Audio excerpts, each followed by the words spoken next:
Hey, what's going on, everyone? Joe Menza here, and I thought I'd do a nice, colorful little quick painting for everybody.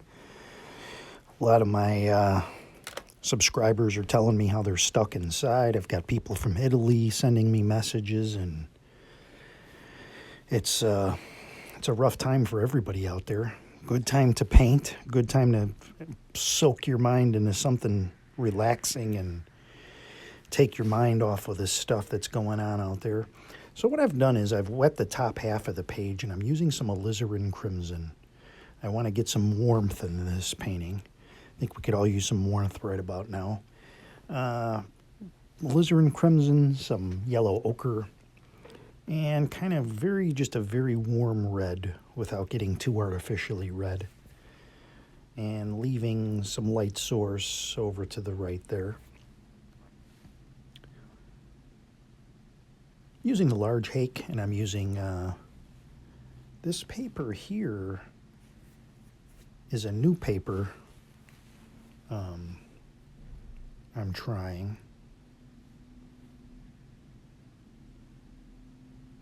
I think it's, I don't know, I'm having a senior moment here, but right now I'm taking some ultramarine blue and some Payne's gray, and I'm just dabbing it in there. I'm just kind of dabbing it in the side just to have some clouds coming into the light.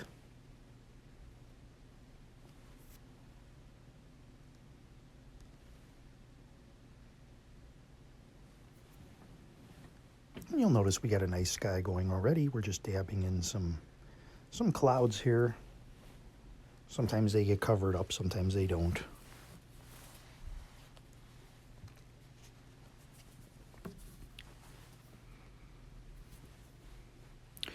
You'll notice on the left the clouds that were done with a stroke, how they look, versus the ones on the right that were dabbed in. Now I'm going over the dry paper below the horizon line and just dragging the brush across with some, keeping that theme going. Alizarin crimson hue is in just a little bit of everything. It's in the clouds, it's in the sky, it's in the ground here, mixed in with either cad yellow hue or Payne's gray or ultramarine blue. Sometimes when you do a painting, it's good to have a common mixing color. So if you're going to go to the warm reds, those are part of all of the colors. And it'll create a nice, it'll kind of bind everything together, if that makes sense. So now I'm just going to put some hills in.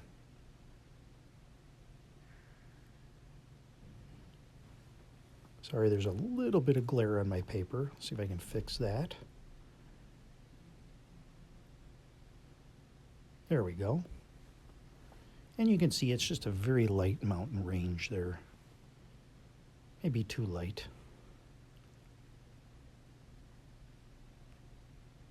We'll put a little bit more on. Ultramarine blue. A little bit of Payne's gray. Very rarely do I use ultramarine blue all alone. It's a very nice blue, but I tend to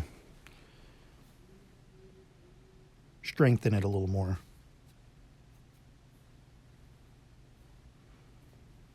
You can see we have a nice hilly range there.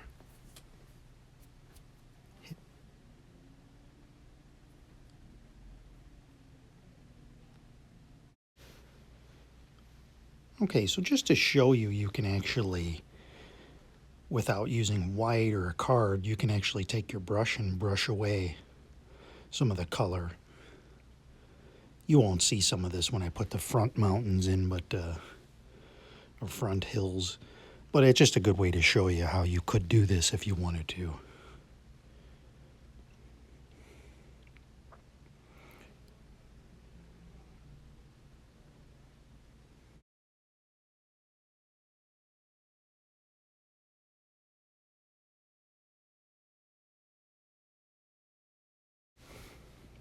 Okay, let's go ahead and put a little pine tree up on this side. Well, the paint's still fairly light on that side. Go ahead and get that in now. As you know, I make a lot of these up as I go.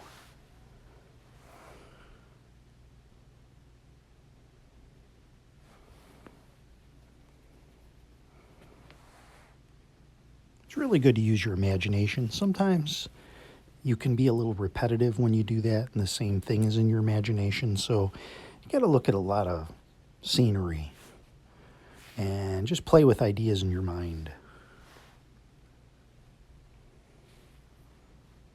You'll notice I do a lot of mountains. Some of that is repetitive because of what's in my mind, and some of that is I just happen to like painting mountains. I'm just giving a little spray with the spray bottle. Same thing here, you can see the little dot pattern. But I'm going to paint some foreground hills. Just wanted to zoom in, you can see that. You see now I'm coming in, I'm using the fan brush. Again, a combination of that alizarin crimson and ultramarine blue and Payne's gray.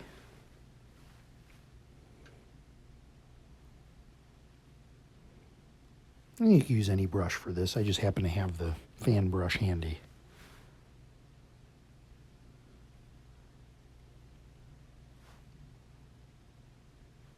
You should be more concerned with how much you're enjoying what you're doing versus what the results are going to be. And you will have a lot more enjoyment if you get really hung up on something being precise. It will eat into the fun that you're having. Have fun with it. Anyone can do this, and just let it happen. You can see the little mountains in the back. I could have went a little lower on the front ones, or I could have went a little higher on the back ones.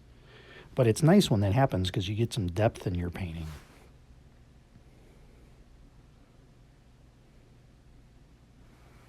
Back to the plastic card again.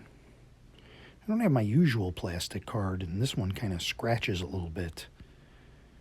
If you find a card that scrapes really good, hang on to it.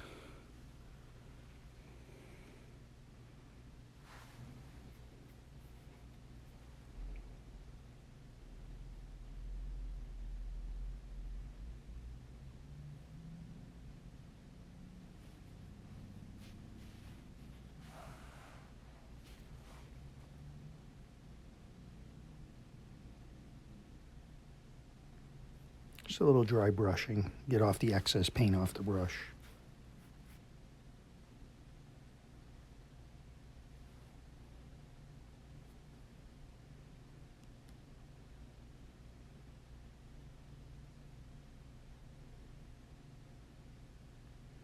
Again, keeping in that theme, almost a purpley color, which is fine.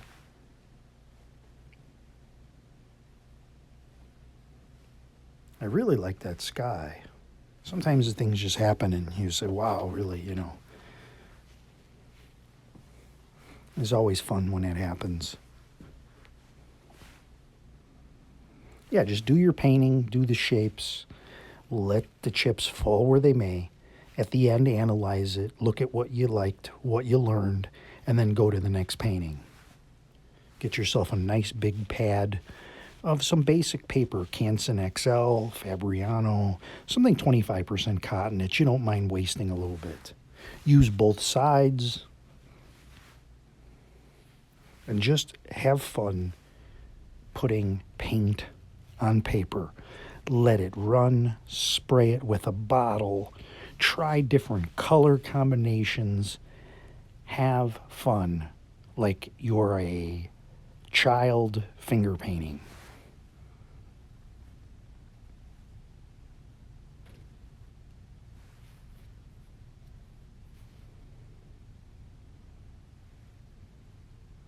I'm just dabbing in a little shadows here. Darken things up, make those hills pop a little bit more.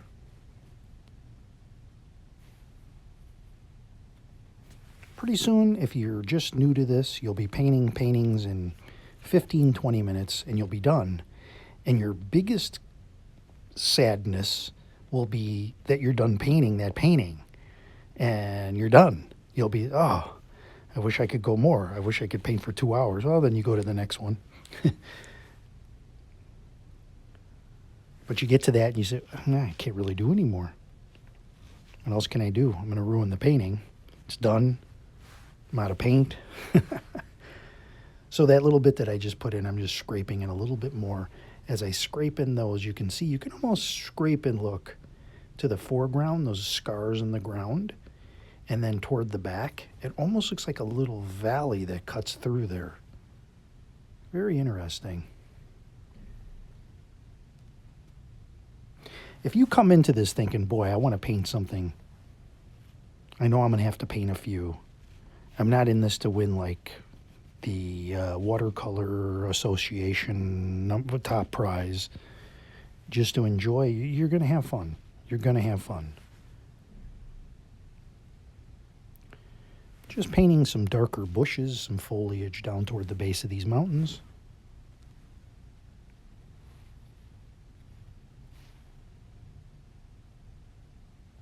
Look at the nice light we have and where the scraping is. It just kind of works together. Unplanned.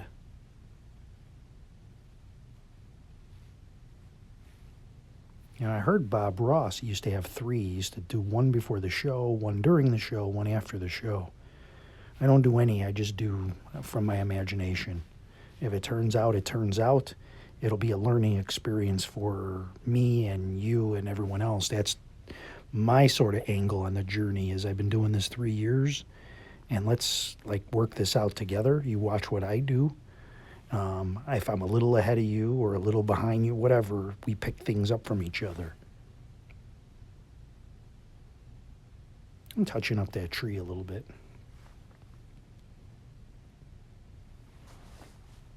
And of course, I sell my paintings in my eBay shop if you want to check it out. I don't sell them for a lot. I've had people message me and say, you're not selling them for enough.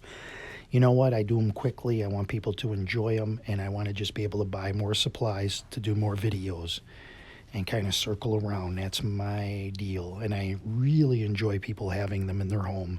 If they frame them, people have sent me pictures of them framed. I really enjoy that. Really. My biggest enjoyment is when people send me a message and say that I've inspired them to paint or I've helped them in some way.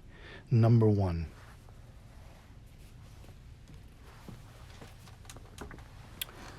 All right, let's zoom in. We've pretty much finished this one. You can see the clouds. Kind of put this in a little bit of a slow-mo in case it looks weird. Really want you to see how this turned out, and with the spray bottle and how it created little blobs of paint, adding in a little extra texture. And we did this in less than 15 minutes. And there's our tree. Well, I do thank you so much for watching. I hope everyone stays healthy, stays safe, and leave some comments below, and subscribe if you're not already subscribed. Let's take a look at this in a frame, a virtual frame. There it is. Thanks, everybody. Have a great day.